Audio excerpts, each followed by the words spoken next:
basically we had a 14-foot stick that we could put underwater, and one of us would hold it, the other one would hold on to that person to stop that person falling overboard. Or conversely, it could be underwater, and then you would raise it up. And at any one point with the camera, the stick was moving around, so the film, the two of us had no real idea what was up and what was down. So you get this kind of vertiginous aesthetic that was not intentional per se, but it was just part of the way the camera was being done.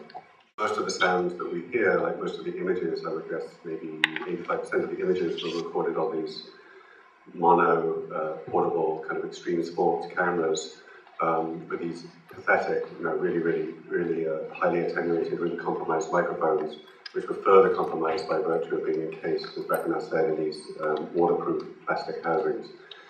And at times, both above water and below water, but above all below water, the sound recordings contain these digital artifacts that we found really striking and moving and anxiety-inducing. It's as if they're simultaneously a kind of machine, a cyborg. It's a totally inorganic sound, and yet a couple of frames later, it then moves into the sound that almost sounds as if something is drowning and they're gasping for air, gasping for life in some way. And that aesthetic we wanted to bring out, and we worked with Jacob to bring out a lot in the film. Obviously, all these different mono tracks and stereo tracks were then combined into multiple tracks before being mixed down into the 5.1 that we're left with. And before we worked with Jacob, who as Véréna has brought the film to a whole other level, we worked with a friend and colleague of ours up in Cambridge, who's not a professional film sound designer at all, but who is a sound artist, anthropologist, ethnomusicologist, audio engineer called Ernst Carroll, who has a very sort of Cagean, minimalist aesthetic, very sort of anti-cinema in a certain sense. And Ernst did the initial mix, and then we came down and worked with Jacob, who we worked with 2 or 3 weeks, and who brought it to a whole other level. One thing we're trying to do is to make films that don't say anything.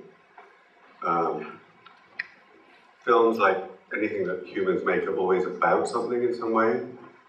But to imagine that they're about something that could be expressed in words outside the fabric of the film itself is kind of ludicrous, because then you wouldn't make a film, you would write it.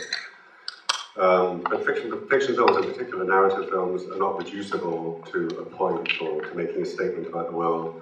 And non-fiction documentary suffers by contrast with this burden that spectators put on it, that filmmakers put on it, that programmers put on it, which is that it's always elaborating an argument about the world. It's reducible to making a statement about the world. It's usually a political or value-laden statement.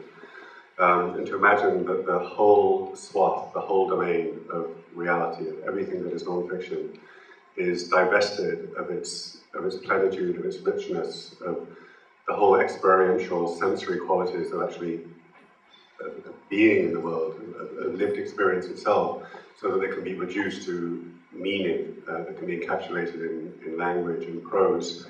There's such a travesty to those kinds of films, which is why, for the most part, documentaries are so weak.